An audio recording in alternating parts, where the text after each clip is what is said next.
Question है, एक assertion दिया है यानी एक कथन है यानी एक स्टेटमेंट है, उसके अगेंस्ट एक रीजन है यानी आर है। तो ए के अनुसार आर सही है कि नहीं ये पढ़ते हैं पहले। ए है, in the classrooms boys have the potential to perform much better than the girls in mathematics and science. यानी एक क्लासरूम के अंदर लड़के जो हैं वो ज्यादा बेहतर परफॉर्म कर सकते हैं मैथ्स और साइंस में लड़कियों से, ऐसा स्टेटमेंट ए में कहा जा रहा है।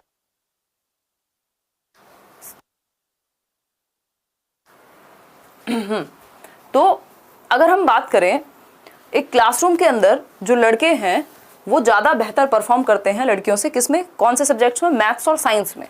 पहली बात तो ये बात सही भी है या नहीं, इस पे आप सोचेंगे। फिर आता है reason, mathematical reasoning and scientific ability come naturally to boys than girls. यानी जो मैथमेटिकल रीजनिंग है यानी जो गणितीय तर्क है, वो वैज्ञानिक क्षमताएं हैं, वो लड़कों को प्राकृतिक रूप से नेचुरली आ जाती हैं, उनको कोई ज्यादा एफर्ट नहीं करना पड़ता, ऐसा कह रहा है रीजन। अब ये बताइए ए और आर सही हैं गलत हैं क्या हैं?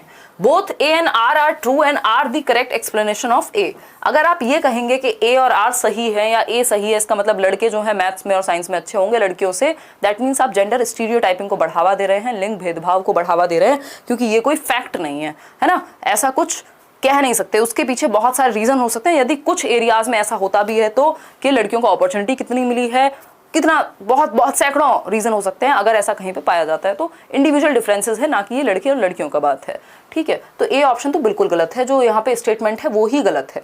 तो ए एंड आर बिल्कुल ट्रू नहीं हो सकते क्योंकि ए ही गलत है, ठीक। Both A and R are false. पहले आर समझ लेते हैं, मैथमेटिकल रीजनिंग एंड साइंस। देखो लड़के मैथ्स और साइंस में अच्छे होंगे लड़कियों से, उसके पीछे रीजन क्या दिया है, क्योंकि नेचुरली आता है लड़कों को तो मैथ्स और साइंस। कहाँ लिखा है ऐसा, है?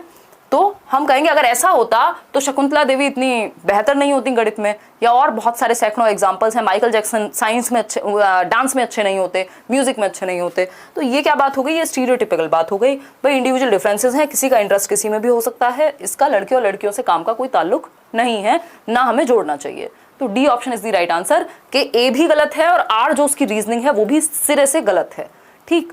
अगर यहाँ पे रीजनिंग आपकी ऐसी होती कि भाई ये स्टीरियोटाइप को दर्शाता है, ऐसा नहीं है, तब तो हम कह देते रीजन सही है स्टेटमेंट गलत है, बट यहाँ दोनों ही गलत हैं, ठीक। तो इस तरह के क्वेश्चंस में फंसना नहीं है, प्रैक्टिस करनी है ऐसे क्वेश्चंस की, तो इजी हो जाएगा। D option is the right answer. कम ही लोगों ने डी को आंसर किया था। क्वेश्चन नंबर 2 पढ़िएगा एक बार। नेशनल एजुकेशन पॉलिसी 2020 यानी NEP 2020 जो है वो किस चीज पर जोर देती है, बताइए, एम्फसाइज करती है। इतना तो अगर आपने मेरा NEP का नॉर्मल वीडियो भी देखा होगा तो भी आपको समझ में आ जाएगा। और ये तो बिल्कुल बेसिक अंडरस्टैंडिंग है कि अगर कोई भी पॉलिसी आती है वो बच्चे के हित में आती है, अगेंस्ट में नहीं आती, है ना। बताइए एक बार,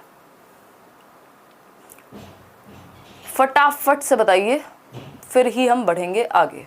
देखिएगा एक बार, 88% लोग कह रहे हैं ए, यानी नेशनल एजुकेशन पॉलिसी यानी राष्ट्रीय शिक्षा नीति 2020 जोर देती है किस पे, फ्लेक्सिबिलिटी ऑफ द करिकुलम पे। यानी पाठ्यचर्या जो है वो लचीली होनी चाहिए, फ्लेक्सिबल होनी चाहिए, अलग अलग बच्चों की नीड के अनुसार अलग अलग एक्टिविटीज होनी चाहिए, अलग अलग चीजें होनी चाहिए। ऐसा नहीं है रिजिड हो कि सबके लिए स्टैंडर्ड या यूनिफॉर्म बना दी, सभी के लिए एक जैसी, उसमें फ्लेक्सिबिलिटी है ही नहीं, इतनी रिजिड है कि बच्चों की नीड को भी नहीं समझ पाता। करिकुलम जो है, करिकुलम क्या है, जिसमें सारी एक्टिविटीज स्कूल में पैर रखने से लेकर बाहर निकलने तक, चाहे वो सिलेबस हो, चाहे कोई कल्चरल प्रोग्राम हो, चाहे स्पोर्ट्स हो, चाहे म्यूजिक हो, एवरीथिंग इंक्लूड्स इन करिकुलम इटसेल्फ, ठीक। तो हम कहेंगे फ्लेक्सिबिलिटी ऑफ द करिकुलम पे फोकस करेगी। फिर भी बाकी 3 ऑप्शन देख लेते हैं। स्टैंडर्डाइजेशन ऑफ द करिकुलम, देखो ये स्टैंडर्डाइजेशन वर्ड जो है इंडिविजुअल डिफरेंसेस को खा जाता है, व्यक्तिगत विभिन्नताओं को, कि लोगों में अंतर पाए जाते हैं। ये वर्ड स्टैंडर्डाइजेशन या यूनिफॉर्मिटी, इस चीज को ही एक तरह से बिल्कुल निगल जाते हैं कि स्टैंडर्डाइजेशन का मतलब क्या, मानकीकरण, कि सबके लिए एक जैसा।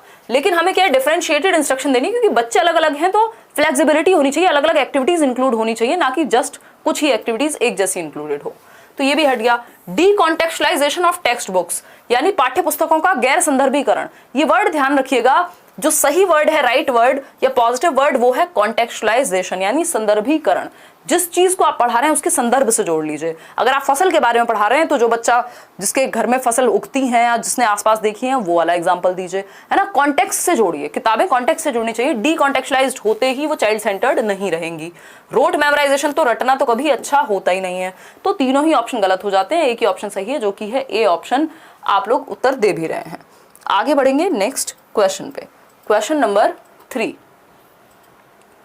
क्वेश्चन नंबर 3 देखिएगा एक बार, the focus assessment should be on, मतलब मूल्यांकन का केंद्र क्या होना चाहिए, यानी अगर आप आकलन कर रहे हैं, जो the focus of assessment should be on, यानी अगर आकलन का मुख्य उद्देश्य, जैसे आप ये क्वेश्चन कर रहे हैं, लास्ट में हम कहते हैं आउट ऑफ 20 कितने ठीक हुए, तो उसका उद्देश्य क्या होना चाहिए कि आउट ऑफ 20 ठीक हुए, ये जानना कि 20 में से 20 नंबर आए, या ये जानना कि प्रॉब्लम कहाँ है।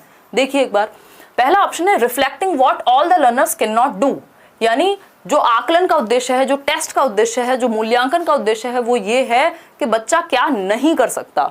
या फिर B option, specifying the performance of the learners in comparison to others in the classroom, यानी आप बच्चे की तुलना दूसरे बच्चों से करें, कि आप ये देखें कि आपका शिवानी से बेहतर आए नंबर या रोहित से बेहतर आए, बजाय कि आप ये देखें कि आपने पहले से बेहतर किया कुछ क्लासेस में या नहीं। तो ये तो बात बिल्कुल सिरे से नकार दी जाएगी। फिर आता है लेबलिंग द चाइल्ड, ये लेबलिंग वर्ड जहां पे आ जाता है हम इसको बिल्कुल हटा देते हैं, क्योंकि बच्चे को लेबल करना, उस पर ठप्पा लगाना किसी भी आकलन का मूल्यांकन का उद्देश्य नहीं हो सकता। आगे बढ़ेंगे, detailing what and how the learner has been learning, यानी अधिगमकर्ता क्या और कैसे सीख रहा है इसका वर्णन करना असेसमेंट का उद्देश्य होना चाहिए, कि बच्चे सीखते कैसे हैं, प्रॉब्लम्स कहाँ आती है, कैसे वो और बेहतर सीख सकते हैं, इसलिए हम मूल्यांकन करते हैं, ना कि बच्चे को जज करने के लिए या ये देखने के लिए कि वो क्या नहीं कर सकता। जो वो कर सकता है हम तो उस पर फोकस करेंगे ना। तो ये सारे ही तीनों ऑप्शन ऊपर के गलत हो जाते हैं, सिर्फ डी ऑप्शन सही है, जो कि 79% आंसर सही आए हैं। अब हम बढ़ेंगे आगे नेक्स्ट क्वेश्चन की तरफ। क्वेश्चन नंबर है 4। क्वेश्चन नंबर 4 देखिए, आपके हर तरह के क्वेश्चन इस सीरीज से कवर हो जाएंगे, बस करते रहिए।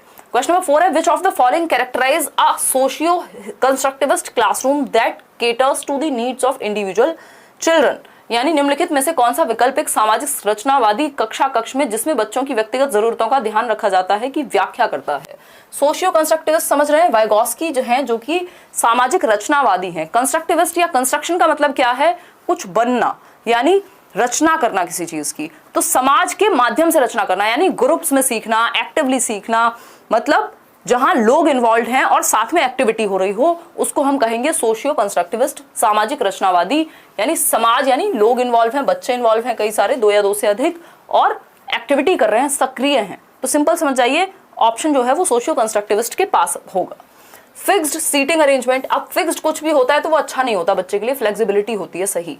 Teacher giving only instructions and expecting the children to be totally obedient, ये बात भी बिल्कुल गलत है। ये तो टीचर सेंटर्ड क्लासरूम हो गया कि टीचर इंस्ट्रक्शन देते हैं और बच्चे सिर्फ जवाब देते हैं, जबकि कंस्ट्रक्टिविस्ट क्लासरूम में क्या होता है, बच्चे एक्टिव होते हैं। हमेशा ध्यान रखिएगा, कंस्ट्रक्शन मतलब एक्टिविटी, ठीक। फिर आता है सी ऑप्शन, मेमोराइजेशन, रटने से फैक्ट्स को किसी का भी भला नहीं होने वाला। तो एक ही उत्तर सही बचता है, children discussing while working in groups, यानी बच्चे डिस्कस कर रहे हैं, आपस में चर्चा कर रहे हैं ग्रुप्स के अंदर, 2-2 4-4 बच्चों का ग्रुप बना हुआ है और सब आपस में डिस्कशन कर रहे हैं किसी टॉपिक पे।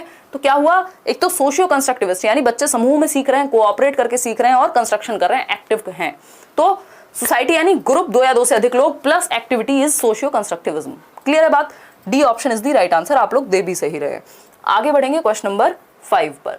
विच of the following is an appropriate question to assess critical thinking in the classroom, यानी कि आलोचनात्मक चिंतन की जब हम बात करते हैं तो कौन सा एक क्वेश्चन आलोचनात्मक चिंतन को जांचने के लिए, असेस करने के लिए, आलोचनात्मक चिंतन के आकलन के बारे में सही है। यानी आप ये जानना चाह रहे हैं कि बच्चा क्रिटिकली सोच पाता है या नहीं, फैक्ट्स और ओपिनियन में अंतर कर पाता है कि नहीं, सही और गलत में समझ पाता है कि नहीं। ऐसा तो नहीं है किसी के नैरेटिव को सुन करके वो बहक जाता है, तो मतलब वो प्रॉपर अपना दिमाग लगा करके सही तरीके से सोच पाए, इसको हम आलोचनात्मक चिंतन कहते हैं, कि जस्ट मान नहीं लेना किसी भी चीज को, उसके सारे पहलुओं को समझना। तो पहला ऑप्शन है एड 325 + 48, ये तो फैक्चुअल है, इसमें एप्लीकेशन लगेगा मैथ्स का, इसमें कौन सी क्रिटिकल थिंकिंग लगेगी, ये तो सीधा 1 वर्ड आंसर आ जाएगा, या मतलब एक नंबर्स में आंसर आ जाएगा। In which year was the child marriage restraint act passed, किस समय पर बाल विवाह प्रतिबंधन अधिनियम लागू हुआ, ये भी 1 वर्ड आंसर हो गया। तो इसमें रिकॉल पावर लग रही है, इसमें कोई थिंकिंग नहीं लग रही है, अलग से वो अपना उत्तर थोड़ी बना देगा बच्चा, वो तो रटा रटाया या याद हुआ उत्तर होगा। डिफाइन द टर्म रेस्पिरेशन, इसमें भी सीधा सीधा डेफिनेशन लिखेगा, इसमें उसको सोचने का मौका नहीं मिला। क्रिटिकल थिंकिंग मतलब जिसमें वो सोचने का मौका मिलेगा बच्चे को, है ना। Analyse the various reason of pollution in your city and think of various measures to reduce the pollution, D option बिल्कुल सही है। वो कहता है कि अपने शहर में प्रदूषण के विभिन्न कारणों का विश्लेषण कीजिए, कि आपके शहर में, मान लीजिए आप दिल्ली में रहते हैं तो अत्यंत पॉल्यूशन है, तो पॉल्यूशन क्यों है, उनके कारण क्या हैं और प्रदूषण को दूर करने का क्या उपाय हो सकता है। तो बच्चा यहाँ सोचेगा कि अच्छा हम बाइक या इतने सारे जो ट्रांसपोर्ट चल रहे हैं, प्राइवेट लोग लेकर के जा रहे हैं, इससे पॉल्यूशन हो रहा है, फैक्ट्रीज से पॉल्यूशन हो रहा है, लोग एसी चला रहे हैं, ये चला रहे हैं, वो चला रहे हैं, इतना कंजम्पशन है, इससे पॉल्यूशन हो रहा है। अच्छा, कम कैसे कर सकते हैं? हम पेड़ लगा सकते हैं, हम ये कर सकते हैं। तो बच्चे की थिंकिंग लगेगी यहाँ पे कोई उस पहले से सेट आंसर नहीं है, उसको दिमाग लगाना पड़ेगा आंसर जानने के लिए, या मतलब अपना उत्तर सबका अलग भी हो सकता है यहाँ पे। तो 90% लोग सही आंसर दे रहे हैं, डी ऑप्शन। बाकी तीनों गलत हैं, उनमें कोई क्रिटिकल थिंकिंग नहीं लग रही, उसमें सिर्फ ऑपरेशन लग रहा है। एक में एडिशन का यूज करना है, दूसरे में रिकॉल पावर का यूज करना है। अब आता है question number 6, which of the following depicts a culture of inclusion in schools, यानी समावेशन की जो संस्कृति है, कौन सा एक ऑप्शन इंक्लूजन को बढ़ावा देता है? 5 नंबर का टॉपिक है सीटेट में इंक्लूजन, और हर पेपर में कई क्वेश्चंस आते हैं इंक्लूसिव एजुकेशन को लेकर के। इंक्लूसिव एजुकेशन या समावेशी शिक्षा है क्या? हर तरह के बच्चे को इंक्लूड करना, समावेशित करना शिक्षा देने के लिए, चाहे वो किसी भी जाति से हो, धर्म से हो, देखने में दिक्कत हो, चलने में दिक्कत हो, समझने में दिक्कत हो, तेज सीखता हो, धीमे सीखता हो, कुछ भी हो, हर बच्चे को इंक्लूड करना। Education for all. Live class देख रही हूँ, क्या बोल रहे हो आगे? बेस्ट चैनल, अरे धन्यवाद शैल बाला, हम सभी बेहतर हैं यार, अपने आप में यूनिक हैं। देखिए, अगर हम बात करें इंक्लूजन की क्लास में, तो कौन सा एक ऑप्शन है जो इंक्लूजन को दर्शाता है, यानी हर एक बच्चे का ध्यान रखा गया है, इस बात को दर्शाता है? पहला ऑप्शन है differentiated assessments are promoted to meet students needs, यानी विद्यार्थियों की जरूरतों के हिसाब से विभेदी आकलन। विभेदी मतलब अगर एक बच्चा है जो देख करके सीखता है तो उसको उस हिसाब से उसका आकलन करेंगे, एक बच्चा है जो देख ही नहीं सकता तो उससे ओरली क्वेश्चन पूछेंगे। तो नीड के अकॉर्डिंग डिफरेंशिएटेड आकलन या डिफरेंशिएटेड इंस्ट्रक्शन देते हैं, जो बात बिल्कुल सही है, सभी की नीड्स को ध्यान में रखा जाता है। यूनिफॉर्म होगा तो सबकी नीड ध्यान में नहीं रखी जाएंगी। Diversity and varied perspectives are discouraged, ऐसा बिल्कुल नहीं होना चाहिए। इंक्लूसिव क्लासरूम थोड़ी कहेंगे ऐसे क्लासरूम को जहां पे विभिन्नता यानी डाइवर्सिटी, कोई किसी जाति से आता है, कोई किसी समूह से आता है, कोई किसी तबके से आता है, तो उस बेसिस पे डिस्करेज किया जाए इस चीज को कि एक ही जैसे लोग होने चाहिए। गलत बात है ये तो इंक्लूसिव के जस्ट ऑपोजिट है, ये तो सेग्रीगेशन है, ये तो अलगाव है, समावेशन की जगह अलगाव का एग्जाम्पल हो गया ये तो। फिर आता है C option, only few students feel welcomed and valued in the school, यानी सिर्फ कुछ ही बच्चों को वेलकम्ड या फिर वैल्यूड, उनको महत्वपूर्ण फील होना चाहिए स्कूल में, बाकियों को नहीं होना चाहिए। तो ये तो गलत बात हो गई, ये तो फेवरेटिज्म हो गया, एक तरह से पार्शियलिटी हो गई। फिर आता है D option, students are divided into fixed groups as per their abilities. Fixed नहीं, फ्लेक्सिबल होने चाहिए ग्रुप्स, है ना, मिक्स्ड एबिलिटी वाले ग्रुप होने चाहिए। ऐसा नहीं होना चाहिए कि फिक्स्ड होने चाहिए कि जितने भी फर्स्ट आने वाले बच्चे हैं उनको एक ग्रुप में, बाकी सबको अलग अलग ग्रुप में। यहाँ पे मिक्स्ड होने चाहिए, अलग अलग तरह के बच्चे एक ग्रुप में होंगे तो एक दूसरे से अलग अलग तरह की चीजें सीखेंगे, ठीक है। तो differentiated assessments are promoted to meet students needs, यानी विभेदी आकलन का मौका मिलना चाहिए ताकि अलग अलग बच्चों को अलग अलग तरीके से असेस किया जा सके। दैट मीन्स सभी की नीड्स फुलफिल हो रही हैं, दैट मीन्स इंक्लूसिव एजुकेशन की बात हो रही है, क्योंकि इस ऑप्शन ने सबको इंक्लूड कर लिया है, हर तरह के बच्चे को अपने साथ। तो ये option is the only right option over here, जो कि आप 65% लोग ही आंसर दे पा रहे हैं, वो भी बताने के बाद। क्वेश्चन नंबर 7 देखिएगा एक बार। क्वेश्चन नंबर 7 देखिए, बोल लेके आंसर कीजिएगा। In a class comprising of culturally diverse students, यानी सांस्कृतिक रूप से विभिन्न बच्चे हैं, कोई एक पंजाबी बच्चा है, कोई और गुजराती है, कोई अलग अलग तरह से अलग अलग संस्कृति वाले बच्चे हैं। विच of the following should be avoided by a teacher, ध्यान से पढ़िएगा, अवॉइडेड। अगर आपने पेडागोजी का क्वेश्चन ध्यान से पढ़ लिया तो हाफ बैटल वॉन है, आपकी आधी लड़ाई खत्म हो गई है वहीं पे, ठीक। तो किस चीज को टीचर को अवॉइड करना चाहिए यदि डिफरेंट तरीके के बच्चे हैं या अलग अलग कल्चर वाले बच्चे हैं क्लासरूम में? तो बताइए निर्विकार सिंह। अगर हम बात करते हैं bringing examples from diverse cultures in the discussion, यानी चर्चा में जो डिस्कशन हो क्लास में उसमें हर तरह की संस्कृति वाले बच्चे को आप इंक्लूड करें, बिल्कुल अच्छी बात है, पॉजिटिव बात है। फिर भी बाकी के 3 ऑप्शन पढ़ेंगे। Developing curriculum and teaching style suitable to dominant culture, यानी आप करिकुलम कैसा डेवलप कराएं, कैसा विकसित कराएं करिकुलम जिसमें किसी एक कल्चर जो कि डोमिनेंट हो। मान लीजिए वहां पे अगर आप पंजाब में हैं और वहां पे एक ही तरह का कल्चर डोमिनेंट है तो सिर्फ उसी पे ध्यान दें, तो ये तो गड़बड़ हो जाएगी, पार्शियलिटी हो जाएगी अगेन, ठीक। फिर है C option, encouraging students to share unique features of their culture, यानी बच्चों को आप एनकरेज करें कि वो अपने कल्चर के बारे में बेहतर चीजें बताएं, क्या यूनिक है ये बताएं। डी है promoting a culture of respect and acceptance among students, किसी एक कल्चर को आप क्या करें, महत्व दें कि ये कल्चर है जिसको सबको इज्जत करनी चाहिए। तो ये तो बातें बिल्कुल सिरे से नकार दी जाएंगी। अब आती है बात कि क्या चीज अवॉइड करनी चाहिए। क्वेश्चन ने पूछा क्या था हमसे, bringing examples from diverse cultures, ठीक है, developing curriculum and teaching style suitable to dominant culture, ये गड़बड़ है, ये अवॉइडेड है। देखो यहाँ पे नॉट लिखा हुआ है, मैं भी क्वेश्चन में नॉट भूल गई थी, ध्यान से देखिएगा। Encouraging students to share unique features, ये बात सही है कि अपने अपने कल्चर के बारे में वो बताएंगे। और promoting a culture of respect and acceptance among students, विद्यार्थियों के बीच सम्मान और स्वीकृति की संस्कृति को बढ़ावा देना। अच्छा, ये मतलब ये नहीं कह रहा कि किसी एक कल्चर को ज्यादा रिस्पेक्ट देना, ये कह रहा है कि सभी के कल्चर को रिस्पेक्ट करना। उस कॉन्टेक्स्ट में ये बात सही है। तो सिर्फ एक ही बात नेगेटिव है, और नेगेटिव ही पूछा है कि क्या अवॉइड करना चाहिए, वो है बी ऑप्शन, जो कि आप लोग सही उत्तर दे रहे थे, मैंने इसको गलत पढ़ लिया था। तो B option is the right answer, 40% लोग सही दे रहे हैं उत्तर। तो इसमें सिंपल ये पूछा था कि शिक्षक को अलग अलग कल्चर के लोगों को अगर इंक्लूड करना है तो किस चीज को अवॉइड करना चाहिए, वो है बी ऑप्शन, कि आप एक रिजिड या फिर डोमिनेंट कल्चर के हिसाब से या किसी एक कल्चर के हिसाब से ही मत बनाओ चीजें, अलग अलग कल्चर की नीड को ध्यान में रखते हुए बनाओ। अब आता है क्वेश्चन नंबर 8, देखिएगा एक बार। क्वेश्चन नंबर 8 है, which of the following directly affects learners ability to read, यानी कौन सी एक चीज बच्चे की पढ़ने की क्षमता, उसकी इंटरप्रेट करने की क्षमता और समझने की क्षमता, लेटर और वर्ड्स को प्रभावित करता है, यानी पढ़ने में और समझने में दिक्कत कौन सी एक डिसेबिलिटी में होगी या लर्निंग डिफिकल्टी में होगी। डिस्कैल्कुलिया, ये तो कैलकुलेशन संबंधी होता है, रीडिंग से तो इसका कोई ताल्लुक नहीं है। डिस्ग्राफिया लिखने से संबंधित होता है, राइटिंग, है ना, ये कैलकुलेशन से संबंधित होगा। कैलकुलिया मैथमेटिक्स में कैलकुलेशन में प्रॉब्लम अगर है तो ये कैलकुलेशन से संबंधित, ये राइटिंग से संबंधित, ग्राफ मतलब लिखना। डिस्फेजिया होता है कॉम्प्रिहेंशन, भाषा को समझने में दिक्कत हो रही है। तो एक हद तक इंटरप्रिटेशन से आप इसको जोड़ सकते थे, बट जहां वर्ड रीडिंग आ जाए दैट मीन्स बात किसकी हो रही है, डिसलेक्सिया की हो रही है। क्योंकि डिस्फेजिया में जरूरी नहीं है कि पढ़ने में दिक्कत हो, डिस्फेजिया में मैं जैसे कुछ बोल रही हूँ तो आपको समझने में दिक्कत हो रही है तो डिस्फेजिया हो सकता है या अफेजिया हो सकता है। लेकिन यहाँ पे रीडिंग में या लेटर्स को पहचानने में दिक्कत होती है डिस्लेक्सिया में। तारे जमीन पर का ईशान अवस्थी याद कीजिए, या बोमन ईरानी और बहुत सारे लोगों को डिस्लेक्सिया है या होता है, कॉमन चीज है। आगे बढ़ेंगे क्वेश्चन नंबर 9 पे। To ensure successful inclusion of students with locomotor disability, किस तरह के बच्चों का सक्सेसफुल इंक्लूजन, किस तरह के बच्चों को सक्सेसफुली एक्सेप्टेंस मिलनी चाहिए, जिनको लोकोमोटर डिसेबिलिटी है। लोकोमोटर डिसेबिलिटी में क्या होता है, हड्डियों से संबंधित होती है, चलने फिरने में, मूव करने में, बैसाखियों का या किसी भी चीज का प्रयोग करना पड़ेगा प्रॉपरली, मतलब जहां पे भी वॉक का या फिजिकल एक्टिविटी की बात आएगी तो इनको दिक्कत होगी बच्चों को, लोकोमोटर डिसेबिलिटी वाले बच्चों को। तो अगर आपको सक्सेसफुली इंक्लूड करना है लोकोमोटर डिसेबिलिटी वाले बच्चों को तो किस चीज को अवॉइड करना चाहिए, ध्यान से पढ़िएगा। अवॉइड ने सारा उत्तर चेंज कर दिया है ना, सी ऑप्शन को कह रहे हैं 49%। चलिए पढ़ लेते हैं।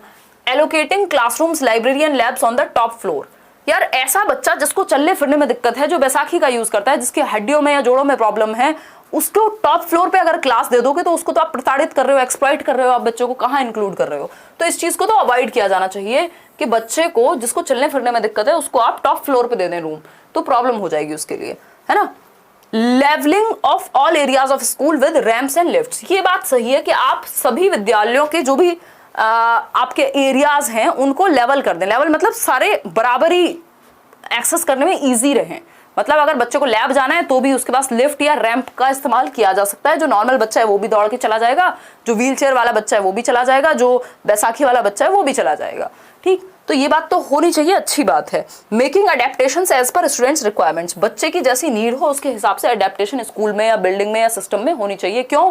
क्योंकि सिस्टम बच्चे के लिए है, ना कि बच्चा सिस्टम के लिए। तो सिस्टम को बच्चे की आवश्यकता के अनुसार चेंज किया जाना चाहिए और over the period of time हुआ भी है। रीजनेबल एकोमोडेशन इन सीटिंग अरेंजमेंट, यानी कि आप प्रॉपर तरीके से उचित समायोजन करें, जो भी फेरबदल करने की जरूरत है सीटिंग अरेंजमेंट में, बच्चे की नीड्स को ध्यान में रखते हुए। सारी बातें सही हैं, सिर्फ एक बात को अवॉइड करना चाहिए यहाँ, वो है आपका ए ऑप्शन कि आप ऊपरी मंजिल टॉप फ्लोर पे, अरे सब जगह लिफ्ट थोड़ी है आज की डेट में, कितने सारे क्लास है, विकासशील देश है, देखने को कहीं इक्का दुक्का स्कूल्स में लिफ्ट्स हैं। तो जिस बच्चे को चलने फिरने में दिक्कत है उसको आप टॉप फ्लोर पे अगर वो दे देंगे क्लासरूम तो दिक्कत हो जाएगी। इस चीज को तो अवॉइड करिए लोकोमोटर डिसेबिलिटी वाले बच्चे के साथ। कई लोगों को सी ऑप्शन में कंफ्यूजन है। देखिए, making adaptations as per students requirements, इसमें क्या समस्या है? ये तो होना चाहिए कि बच्चे की आवश्यकताओं के अनुसार अनुकूलन करना, यानी एडजस्टमेंट कीजिए अपने सिस्टम में बच्चे की आवश्यकता के अनुसार। इसमें नेगेटिव क्या लग रहा है आपको? इसको अवॉइड क्यों करेंगे? इसको तो करना चाहिए, ठीक। तो सही उत्तर है आपका ए ऑप्शन, जो कि नहीं होना चाहिए कि बच्चे के ऐसे बच्चा जिसको हड्डियों में या चलने फिरने में दिक्कत है उसको आप टॉप फ्लोर पे रूम नहीं देंगे, या उसकी क्लासरूम टॉप फ्लोर पे ना रख के ग्राउंड फ्लोर पे रखिए। अब आता है 10th क्वेश्चन, या फिर रैंप या लिफ्ट वगैरह बनवाइए स्कूल में। Which of the following is not an identifying characteristic of students with creativity? वो बच्चा जो कुछ नया कर सकता है उसके बारे में कौन सी एक बात सही नहीं है? नॉट लिखा हुआ है। जब क्वेश्चन में नॉट लिखा हो, लीस्ट लिखा हो, एक्सेप्ट लिखा हो, कान ऐसे खड़े करने हैं 3 इडियट वाले और बहुत ही ध्यान से उत्तर करना है, आपका 1 नंबर खतरे में आ सकता है। क्वेश्चन ईजी होता है बट हम गड़बड़ कर देते हैं क्वेश्चन सॉल्व करने में। लाइक शेयर कर दो यार, खुशी खुशी। आज बैक टू बैक क्लासेस चल रही हैं और एनर्जी ऑलरेडी, मजा आ रहा है लेकिन डिस्कशन में। बहुत दिनों बाद रेगुलर क्लासेस शुरू हुई हैं।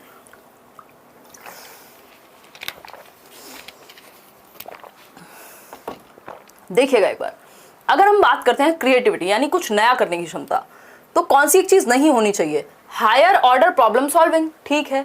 कन्वर्जेंट थिंकिंग, यार कन्वर्जेंट थिंकिंग तो जस्ट ऑपोजिट है क्रिएटिविटी के। क्रिएटिविटी किससे जुड़ी हुई है? डाइवर्जेंट थिंकिंग से, यानी ओपन एंडेड थॉट से, ना कि क्लोज्ड एंडेड से। कन्वर्जेंट में क्या होता है? थॉट को सिकोड़ दिया जाता है। ये कन्वर्जेंट थिंकिंग है कि 4 ऑप्शन लिखे हुए हैं, किसी एक को चूज करना है। इसमें कौन सी क्रिएटिविटी लगाई है आपने? जब आपने सिर्फ 4 ऑप्शन में से एक को चूज कर लिया, सही उत्तर बता दिया, तो इसमें कन्वर्जेंट थिंकिंग लगी है। इसमें आपने अपनी बुद्धि का प्रयोग किया है, इंटेलिजेंस का प्रयोग किया है। जेपी गिलफर्ड कहते हैं कि डाइवर्जेंट थिंकिंग जो है वो जुड़ी हुई है क्रिएटिविटी से और कन्वर्जेंट थिंकिंग इंटेलिजेंस से। तो इसमें आपने अपनी बुद्धि का तो इस्तेमाल किया है कि सही उत्तर पहचान लिया आपने, लेकिन आपने क्रिएटिविटी कौन सी लगाई है?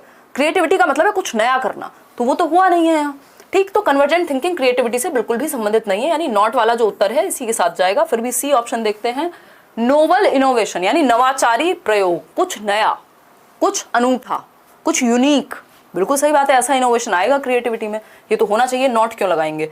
स्ट्रॉन्ग सेंस ऑफ क्यूरियोसिटी, अगर जिज्ञासा ही नहीं होगी तो कोई कुछ नया करेगा ही नहीं, तो बात तो सही है। लेकिन एक ही चीज में प्रॉब्लम है कि यदि आप उस बच्चे की विशेषता की बात कर रहे हैं जो कुछ नया कर सकता है, जो रचनात्मक है, जो क्रिएटिव है, जो सृजनात्मकता है, तो उस जिसमें सृजनात्मकता है तो उसके बारे में एक विशेषता नहीं होगी जो है कन्वर्जेंट थिंकिंग, बजाय कि डाइवर्जेंट थिंकिंग होगी, ना कि कन्वर्जेंट थिंकिंग।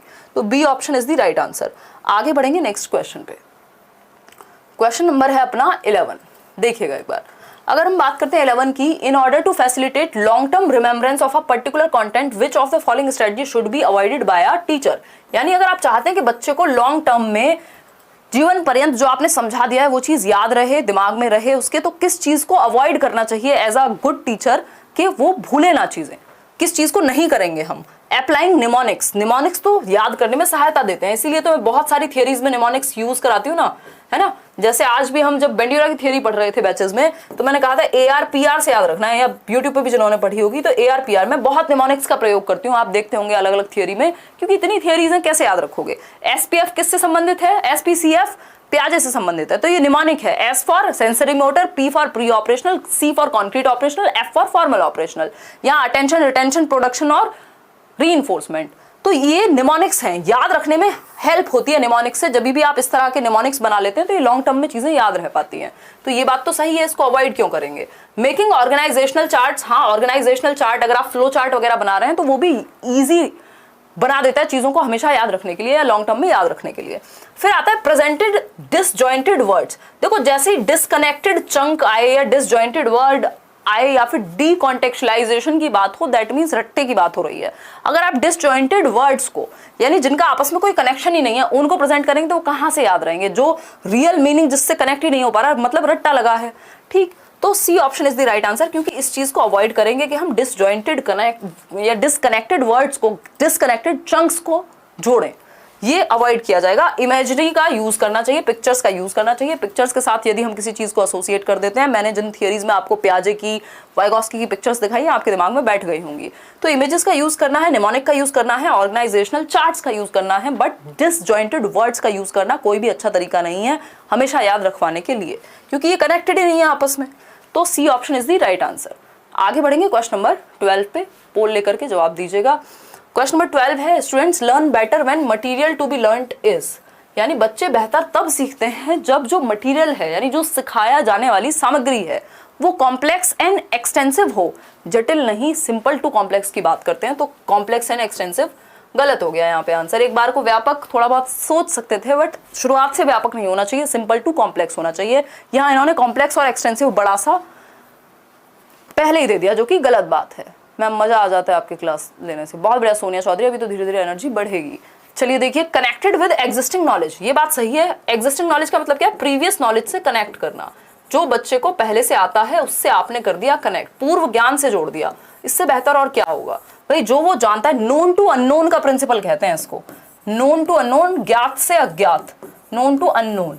तो ये ऐसी तो लर्निंग होती है ना, जो चीज आप जानते हैं उससे कनेक्ट करो, जो आप नहीं जानते हैं उसको तो इजीली आप सीख जाते हैं। 72% लोग आंसर सही दे रहे हैं। ठीक, फिर भी सी ऑप्शन देखते हैं, डिसऑर्डरली एंड ऑर्गेनाइज्ड। देखो ये डिस लगा हुआ है, ये गलत है। डिस का मतलब ही नेगेटिव है जहां पे भी लगा हो। ऑर्डरली एंड ऑर्गेनाइज्ड होना चाहिए मटेरियल, अनऑर्गेनाइज्ड या डिसऑर्डरली नहीं होना चाहिए, तो ये भी हट गया। Disparate to their socio cultural context, यानी उनके सामाजिक सांस्कृतिक परिप्रेक्ष्य से बिल्कुल भिन्न हो, यानी जिस समाज और संस्कृति से वो आ रहे हैं उससे कुछ और ही हो। मतलब बच्चा इंडिया में पढ़ रहा है, इंग्लैंड का एग्जाम्पल दे रहे हो, उसको समझ में भी नहीं आ रहा, वहां वो कभी गया भी नहीं है ना, तो ये तो वैसे ही हट जाएगा। तो बेहतर तरीका बच्चों को सिखाने का है कि हम उनकी प्रीवियस नॉलेज से जोड़ दें जो भी आज सिखा रहे हैं, मतलब B option is the right answer. आप लोग समझ रहे हैं ये बात बेहतर तरीके से। आगे बढ़ेंगे क्वेश्चन नंबर 13 पर। Question number 13 says which of the following contributes to students failure in academic achievement, यानी बच्चे एकेडमिक्स में, नंबर्स में, मतलब या कह लीजिए पढ़ाई में क्यों फेल हो जा रहे हैं। कौन सा एक फैक्टर है जो बच्चों की फेलियर में कंट्रीब्यूशन कर रहा है या कंट्रीब्यूट करता है बच्चे के फेलियर में। 4 ऑप्शन हैं, उत्तर यहीं कहीं होगा, पहचानने की जरूरत है बस। ठीक है जी, यही टॉपिक बहुत डिफिकल्ट लग रहा है। अच्छा कोई बात नहीं, 2-4 दिन क्लास लो, आसानी होगी। धन्यवाद मोनू कुमार।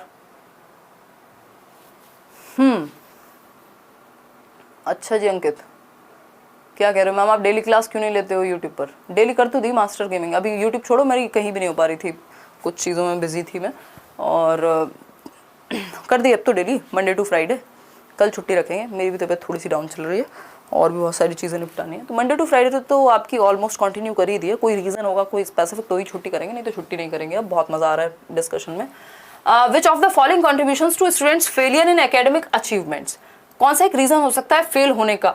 एक्सपीरियंशियल लर्निंग, ये तो अच्छी चीज़ होती है कि रियल लाइफ से, एक्सपीरियंस से जोड़ के सीखना, इससे थोड़ी ना फेल होगा कोई, ये बात है। ये डी कॉन्टेक्चुअलाइज समझ जाया करो, यानी बच्चों को रटवाने की कोशिश की जा रही है, उसके लाइफ से जोड़ ही नहीं पा रहे आप। गैर प्रासंगिक, भाई कॉन्टेक्स्ट ही नहीं है अगर, तो कनेक्ट कैसे करेगा बच्चा? कॉन्टेक्स्ट दो ना उसको, जो भी आप पढ़ा रहे हो उसको रियल लाइफ से जोड़ो, कॉन्टेक्स्ट संदर्भ दो उसको। तो बी ऑप्शन यहाँ पे बिल्कुल सिंपल आंसर है। इंक्लूसिव फिलॉसफी तो अच्छी होती है, हर बच्चे को इंक्लूड करेंगे। लर्नर सेंटर्ड पेडागॉजी अच्छी है। एक ही पॉइंट नेगेटिव है कि गैर प्रासंगिक। अगर आपको डी दिख जाए ना वर्ड, तो समझ जाना गड़बड़ है। डी कॉन्टेक्चुअलाइज्ड, यानी कॉन्टेक्स्ट से ही अलग, तो लाइफ से ही अलग। तो बी ऑप्शन सही है, क्योंकि यही गलत है, पूछा ही गलत था, इसलिए गलत ही सही है। अब आते हैं क्वेश्चन नंबर 14 पे। As per national curriculum framework 2005, NCF एक डॉक्यूमेंट है, एनसीईआरटी के द्वारा प्रिपेयर किया गया था। ये तरह से दिशा निर्देश देता है कि कैसे सिलेबस तैयार किया जाना चाहिए, कैसे एजुकेशन में नई नई चीजें होनी चाहिए, किन तरीकों को अपना करके बेहतर तरीके से शिक्षक या शिक्षिकाएं या स्कूल में एजुकेशन बेहतर हो सकती है ना। कितने 4,500 लोग देख रहे हैं और सिर्फ 2700 लोगों ने लाइक किया है। खुशी खुशी लाइक किया करो यार, क्या दिक्कत है? मत करो, चलो कोई बात नहीं, वो मुझे दिखता रहता है सामने आंकड़ा, तो कई लोग कह रहे होंगे हमने कर दिया, अब क्या मना कर दें? देखो एक बार फटाफट से देखो 14th question.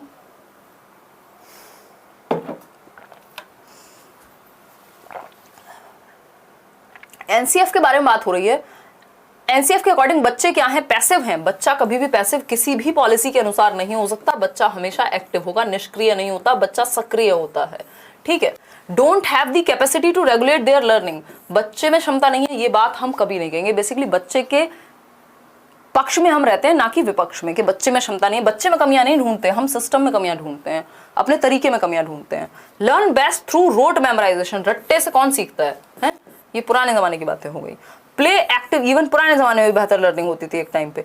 Play active role in construction of knowledge, यानी एनसीएफ ये कहता है कि बच्चे जो हैं वो सक्रिय भूमिका निभाते हैं ज्ञान का निर्माण करने में। यानी एनसीएफ किस पे बेस्ड है?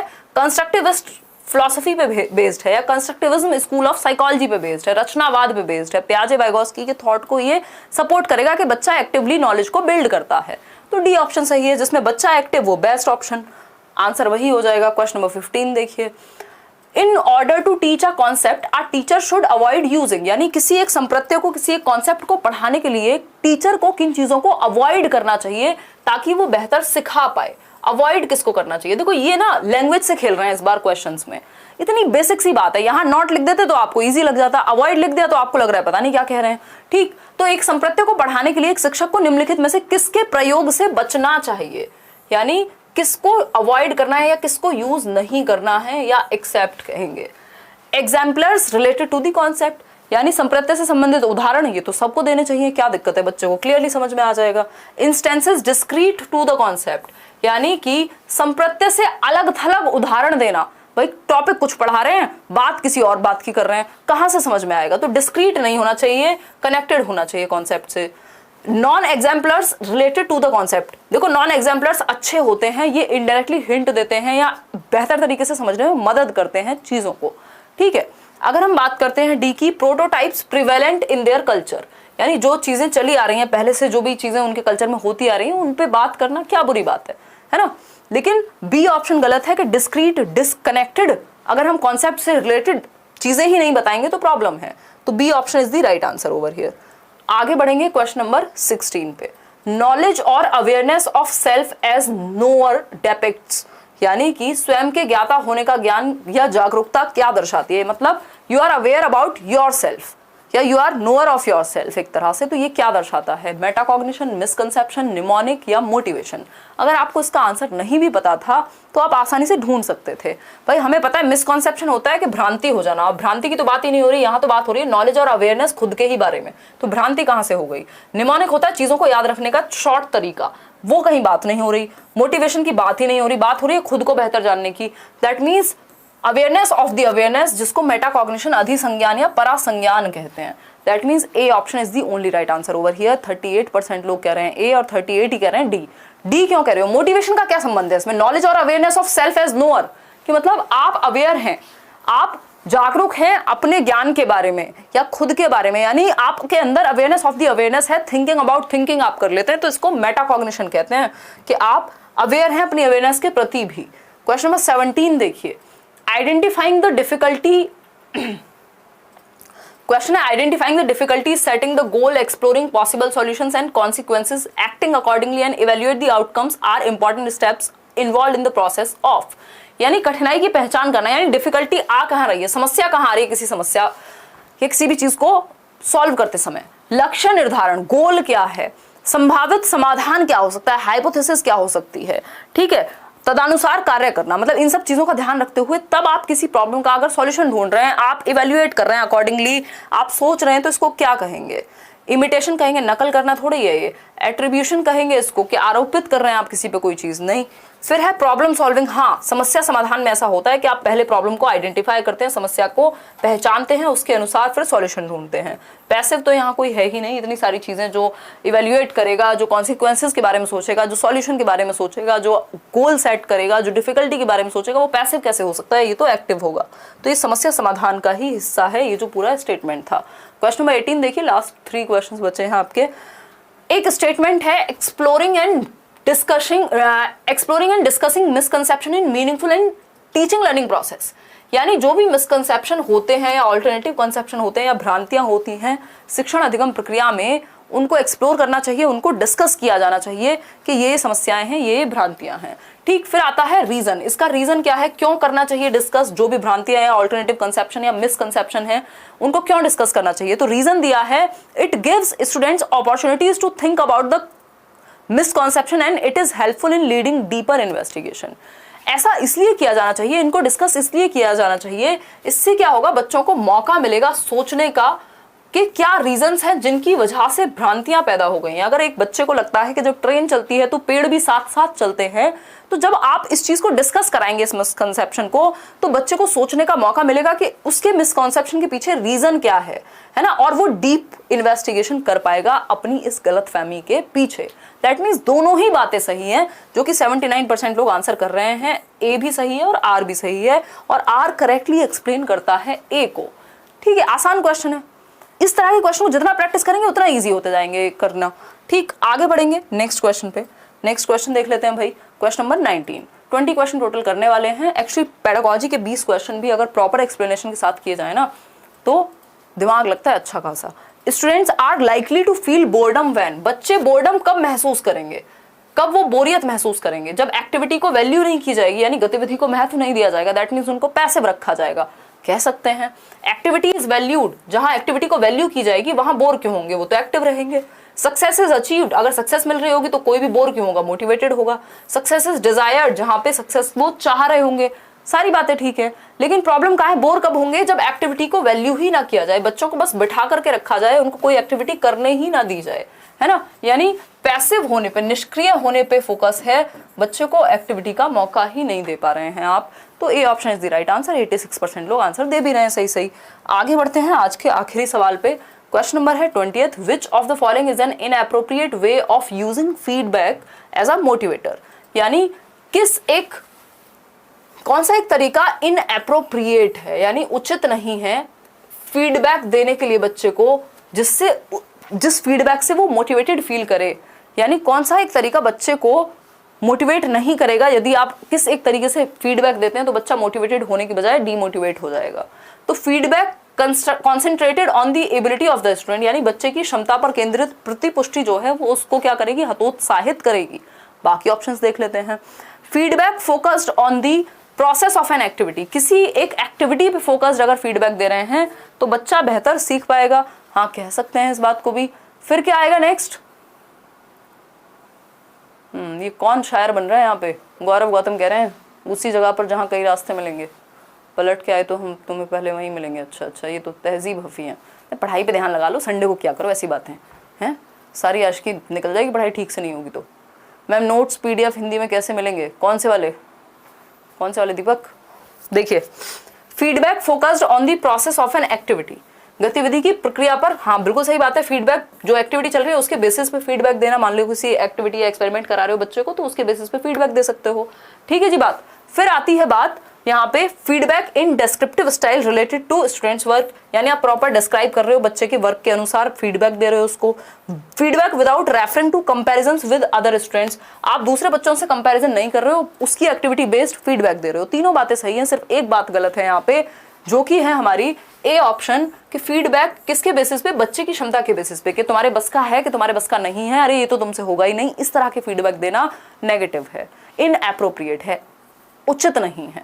तो A option is the only right answer, क्योंकि इनएप्रोप्रिएट पूछा है, अगर एप्रोप्रिएट पूछा होता तो सारे सही हो जाते, BCD तीनों। अब इसकी जो PDF है सेशन की आपको मिल जाएगी टेलीग्राम चैनल पे, ठीक है। इसके अलावा लाइक शेयर सब्सक्राइब ना किया हो तो कर दीजिएगा। कल मिलते हैं